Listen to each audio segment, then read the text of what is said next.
Ian, as ever, our opening question is your summary of the 90 plus that we just saw. Yeah, it won't take long because there wasn't a lot in the game. I felt a draw was a fair result. I think chances were few and far between for both sides. A couple of wee half things here and there, but both goalkeepers, I can't recall a save of note from either one. But that happens in football, especially towards this part of the season, and especially when you've got two teams like ourselves and Morton who are going at it, and they're both trying to win in both fairly physical game for both sets of players, which is fine. That's what Championship football is kind of all about. So yeah, look, we always want to win every game, especially at home, but to follow up Saturday's great win with a point, I'm pretty happy with the players. I'm very, very happy with their application, that's for sure, and their work rate within the game. We can always create better quality, better moments in the game, but again, Morton are a good side. They make things very, very difficult for you. They play decent football as well. They've got good players, so we have to give them credit for that as well. They're on a fantastic unbeaten run, which continues for them. But really important for us tonight that we didn't lose the game, and I don't think we deserve to lose the game. I'm sensing from that you're taking the positives of being, Morton on that great run that you talked about, holding them to not scoring a valuable point, and with results elsewhere, it gives us another little step up. Yeah, your mindset changes, and it changes every week in terms of the less games you have to go. Normally, when we're sitting on a point, I'm kind of, what do we do to try and win the game? It was a wee bit the same tonight because you cut the gap to 0, or you stay one behind. You have to try and be sensible at times and think at the end of the season that could be a very, very important point for us. But yeah, there's no doubt the result at Tannadice softens the blow of us not winning the game. Also the result down at Somerset, we know we got another point ahead of Partick Thistle, and I've said it from the start of the season, and I stick to that mantra. We're trying to secure a playoff spot first and foremost. I don't know the maths behind it all, and I'm not even going to try and work it out, but we can only be 2, 3, 4 games away now with the fixtures. Everybody's got to play each other, 3 or 4 wins away from securing the top 4, and then we try and move up the league as we go. So we look at the 10-14 day turnaround that when Dundee United came here, potentially we could go 7 behind, and now we're level. Same amount of games played, loads of twists and turns to come. So we have to be happy with where we are, but we're giving ourselves an opportunity more and more every single game. Yeah, and in a hard fought and very close encounter out there, there was obviously a few knocks and bruises. Is it too early to say how Ewan Murray's feeling after that knock to the head? Yeah, Ewan will be fine, I'm pretty sure. There's certainly no worries at the moment. Now that can change when it gets a bang in the head. It can, a bit like Sean Byrne, it's more the 12-24 hours later when it kind of takes effect. But I'm expecting Ewan to be fine. He's come back into the team tonight, after missing the last game, and performed excellently alongside Keith Watson.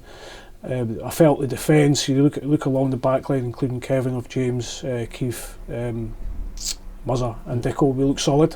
I know we've been labelled this season that defensively we've not been great, but I look at the stats and I see us 4th, 5th best defence in the league, and we're scoring goals as well, albeit not tonight.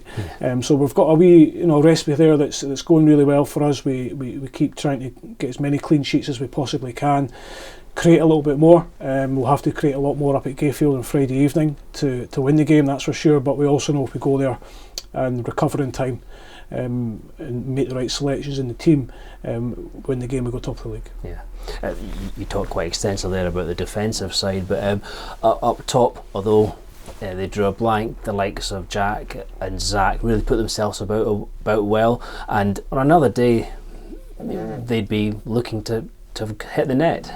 Yeah, of course. I don't think they got great service tonight, but again, that's football. Sometimes it happens. It wasn't for the want of trying. We were trying to find ways to win the game, but it was played at a really frantic pace, intensity and tempo from both sides, so we had to acknowledge that as well. And it's hard to win games, I keep saying it, at any level. Football's a hard game, and you can't win every game, so if you're not going to win the game, you certainly try not lose the game. And I felt tonight, Morton probably say the same. I felt pretty comfortable within the game in terms of defensive shape and how we were handling balls into our box and corner kicks. I think we dealt with them very well, and Morton will say the same, because there wasn't a lot in the game. The chances were, as I say, few and far between. So I think both teams and both managers will sit after the game and say, not a bad point. Like I said, they'll look at Thistle getting beat, softens their blow, and we look at Dundee United getting beat and it softens our blow. Yeah.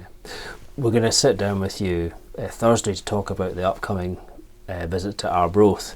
But surely the best tonic for tonight, if you needed a tonic, was going into an away game up there, testing yourself and making sure you come away with a good result. Absolutely, it's going to be hard. Arbroath are fighting for their lives. We know that. Poor result for them this evening, I believe, at Hampden. But they'll react. They've got players that can cause you problems. They've got players that can cause you damage. They've got a good manager with good staff. So we don't go up there and think we're going to go up there and turn up and turn them over without having to work extremely hard. We have the potential to go and win the game, but that's one thing, and going and doing it's a different thing. I think the biggest incentive for us now is we know if we win the game, we go 3 points clear at the top of the league, albeit maybe not for long. Depends on Saturday's results. But as I said, we're giving ourselves a real opportunity here. For 11 games to go in the season, I think it is now. Every single week's getting important. There's going to be loads and loads of twists and turns to come. There's going to be disappointments for all teams in this league. There's going to be highs as well. So we need to make sure we get a lot of highs. We've got a nice gap now to Partick Thistle, who are in third place, but we definitely want to push on now and see where we can get with 5-6 games to go. We must keep believing in ourselves, we must keep composed, we must stay calm, but we also must enjoy it. Yeah. Finally, we always give them a shout out, but it must have been heartening for you to look up at the home sections there and see an almost sold out Penman family stand on a night when it was cold and and there was no goals on offer. They gave great backing as usual, didn't they? Yeah, amazing. A fantastic crowd. Nearly 4,000, maybe just a touch over that on a Tuesday evening. Absolutely amazing. The fans are coming out. They're giving us everything. They're supporting us, regardless of who we're playing, when we're playing. Because to come out here on a Tuesday night, and I know the board deserve tremendous credit for it, incentivizing people to come along here, but they still have to pay money to come. It's as simple as that.